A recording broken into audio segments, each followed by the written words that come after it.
The operations cockpit of each company is the main area where most of the work is performed. To access it, click any company to extend the drop-down, and then click Operations Cockpit. Within here you have several lenses.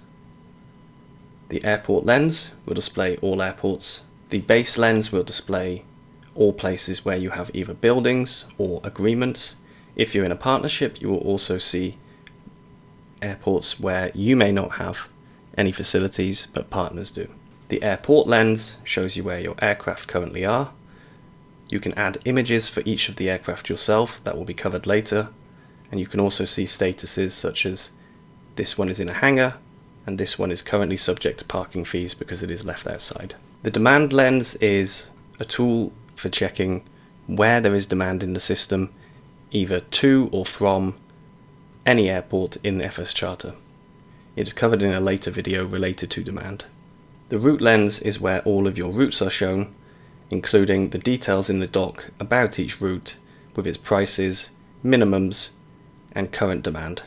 The final lens is the dispatch lens, and this is where any charter jobs that you have created will appear if they are in progress or waiting to be started. You can also see completed charter dispatch jobs by changing this filter from active to nothing, and then you can see previous. Each of these lenses can be toggled by pressing down one of the buttons, 1, 2, 3, 4, 5 or 6. You can also press Control or Command to toggle multiple lenses at once. For example, the base operations lens and the airport lens at the same time. This then changes the dock to have two lenses shown, and you can toggle between the two just by pressing. By default, FSCharter creates 4 perspectives for you. This is the base operations perspective, the charter operations perspective, the fleet management perspective, and the demand perspective. You can also create any custom perspectives that you wish. In my case, I have a default perspective called Own Routes, which just shows my routes and not my partnership routes. And I've also got one called Munich Collaborative, which by default takes me to see all demand leaving Munich that is internal collaborative, i.e. demand that is waiting in my network to be delivered by myself. To create a new perspective, set up your main screen as you wish. For example, let's see, we want to say all bases that are filtered to be a capability to generate final charter legs, and we also want to see aircraft. We always want to see this view first, so we click that. Come over to perspectives, new, give it a new name. If you want it to be default, you can choose default and you press create. Now if I go to my fleet management perspective and back to my test perspective, it automatically applies the filters and applies the views that I want. To delete this, I can simply go to the test, click the 3 dots. I can either set it as default or delete. If you want to delete, you will receive a confirmation in this lower corner. If you want to set it as default, you will also receive a confirmation. Groups are a very useful way to put together selections of airports, aircraft or countries for using in-demand filters. For example, in this case I have the 6 airports that this company flies to and the 11 airports that this company flies to. If I were to go into the operations cockpit and set demand, I can now choose by pressing the binoculars, going to groups and checking for all demand wanting to go to one of these airports from around the world. To create a group for either airport, country or aircraft, it's the same process. Click the button up here, give the group a name, add item, add airport 1, add airport 2, etc, etc. When finished, press Save Changes and the new group will be present. To delete a group, just click the three dots on the side, press delete group, and then confirm in the confirmation box. Groups can be used for pricing strategies, demand, and other things. Staff is the area where you choose who you want to help run your company. By default, you have no staff included, and you must invite staff. Staff cannot invite themselves. To do this, you press the button over here, choose a user from in the system, as many as you wish, press hire staff, and an invitation will be sent to them. When they accept the staff invitation, you will receive an email in FS Mail, possibly also a real email if you have your notification settings in that way. Before the users accept, you will find them in the pending invitations. Here you can also cancel a pending invitation if you've changed your mind. Roles are the way that the company defines which type of person is going to have access to which areas of the company. The owner has the maximum. They have all permissions given to them. It is not wise to give the same role to anyone else because they would be able to close your company and kick you out.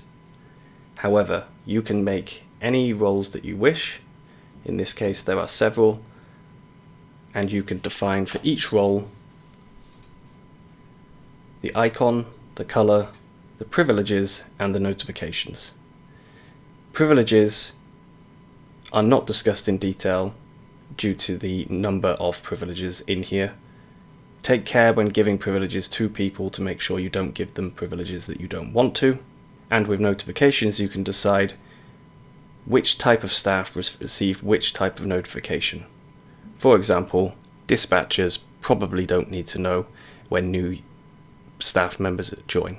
You can also see in members how many people have that role, and you can remove them from it. To create a new role, press this white Create New Role button, choose your name, your description, icon, color, privileges, notifications, and then save. To assign a role to a staff member, they have to already be inside the company. You find the user, click the three dots, you can either fire them or you can provide a role. They can have more than one role, and you can just add it to them whenever you wish. It won't automatically update to 2 roles, but if you go out and back in or refresh the screen, they now have 2 roles. Ranks are another key part of how the company is run. By default, you will start the company with trainee, first officer, and captain. You can decide how many ranks you have and in which order they are to be applied. You can also give them each titles and descriptions.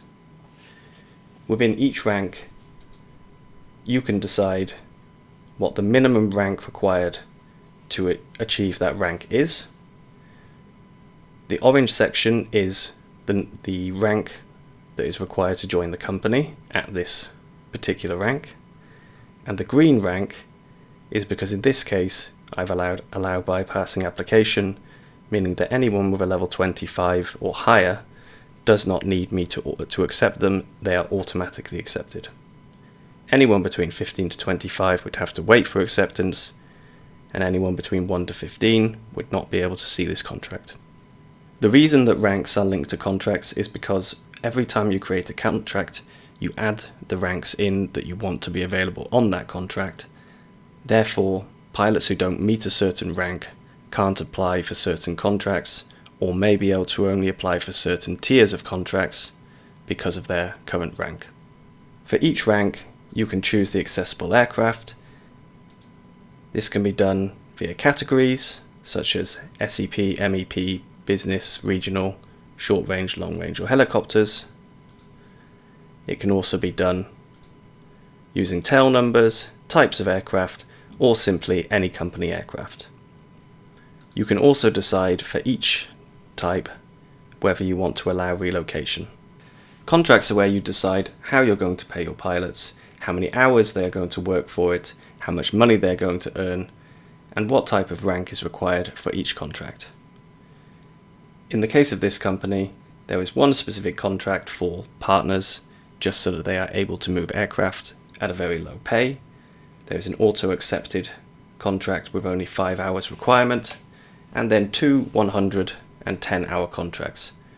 All contracts are set to paid on completion in this case, and if we look inside we can see that 4 ranks are available. The pay for each rank is entirely up to the company, how they set them. Within here you can see the number of pending applications, i.e. people waiting to be accepted, and the number of people who have actually accepted. Once pilots have accepted and started flying, these numbers will update, and you will also see how much you have paid out so far from this contract to pilots.